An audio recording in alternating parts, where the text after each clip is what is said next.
let's finish animating the aircraft. So we're just about finished with the aircraft. We need to make sure that it flies off in the distance. So let's get right to it. On about frame 170, we'll have it start to fly off. And then when we get to our end frame, we'll really have it take off. So we could say that on 70, the character that is flying this aircraft is starting to push on the gas pedal, so to speak. And then on 220, it's pedal to the metal. So on 170, let's go ahead and bring our aircraft forward just slightly. And since it's moving forward, the aircraft was going to go ahead and rotate down naturally. Alright, so we'll have that happen very subtly for now, and then as it starts to speed up, we'll have it rotate a bit more closer to the end of the animation. Alright, so from there, we can now go to frame 220, and we'll have the ship fly off way into the distance. So we'll translate it super far. So go ahead and start to back up the camera, just holding down Control Alt and dragging back with the middle mouse button so we can take a look at our distance here. Great.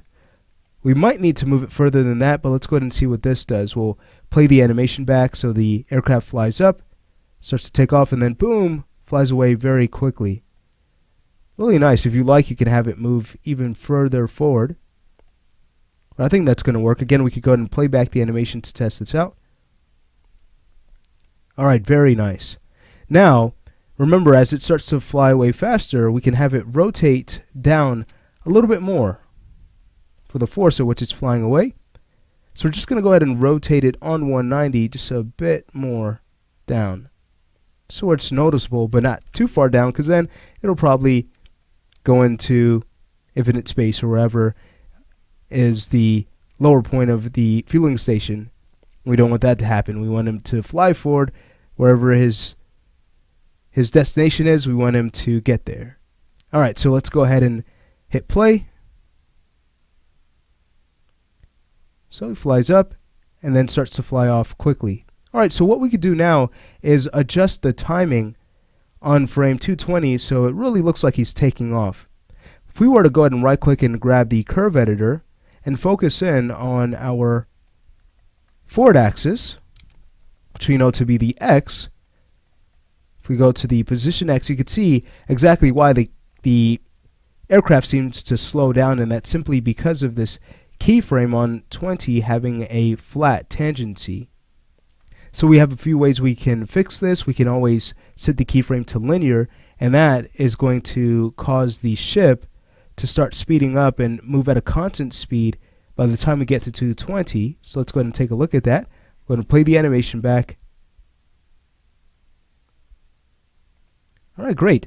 Or if you wanted to have it speed up, what you could do, grabbing this keyframe, is set it back to auto and then use the tangent to bring this up a bit higher. So now we'll have more of a hold where the pilot is starting to take off, and then by the time we get to 220, he'll start moving much faster. So we can take a look at that, playing back the animation. Start to fly away and then start to pick up speed. Alright, great.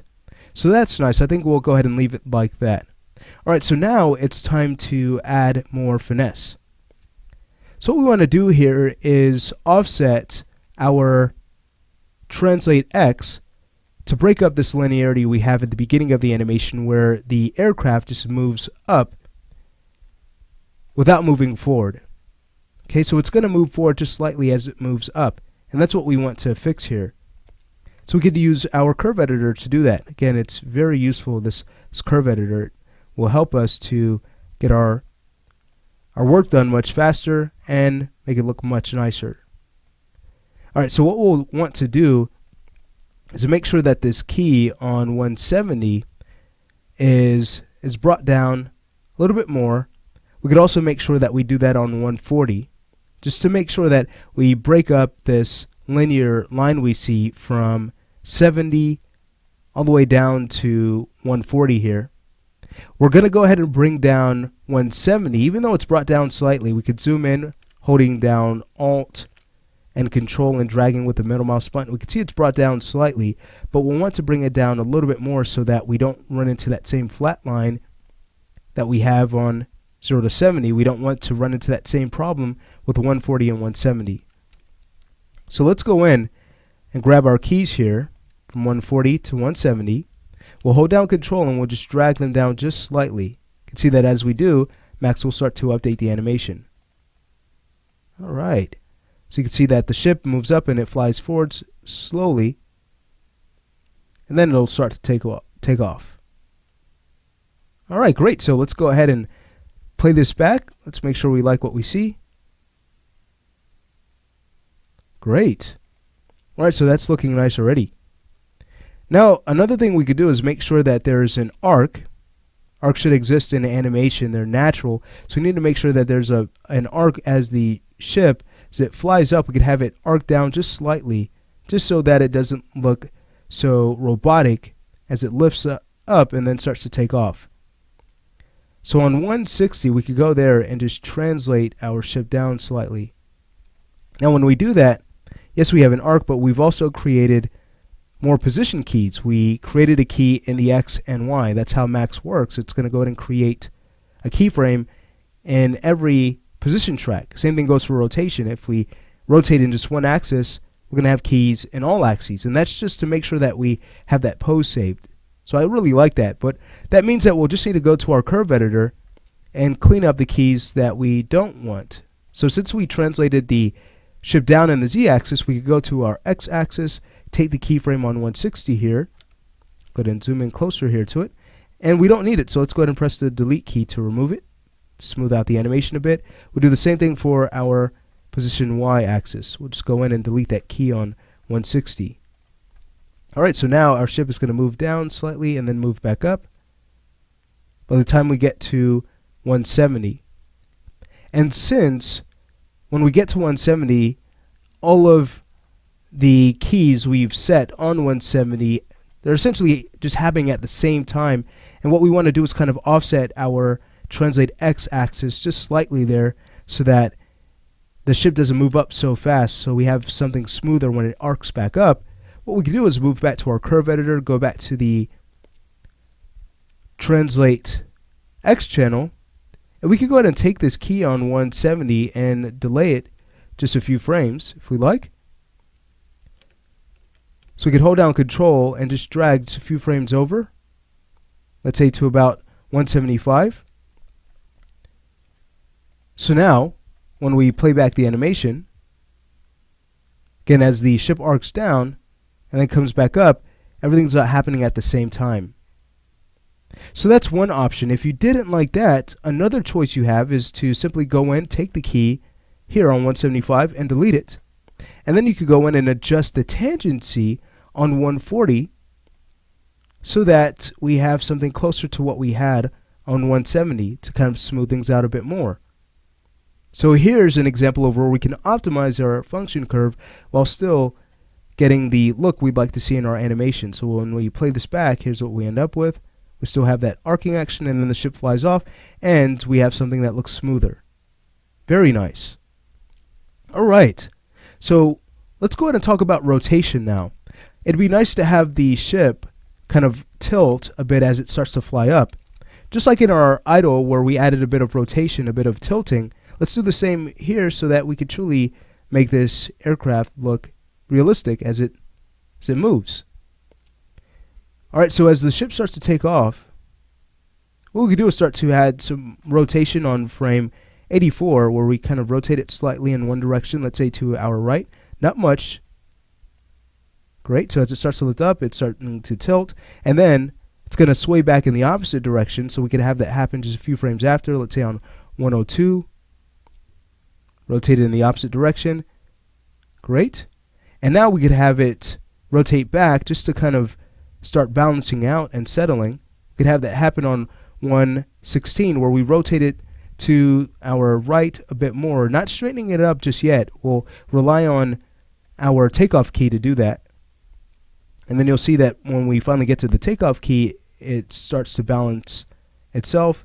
And what we get is this really nice looking tilt as the airship starts to take off and flies away. Very nice. Very fun.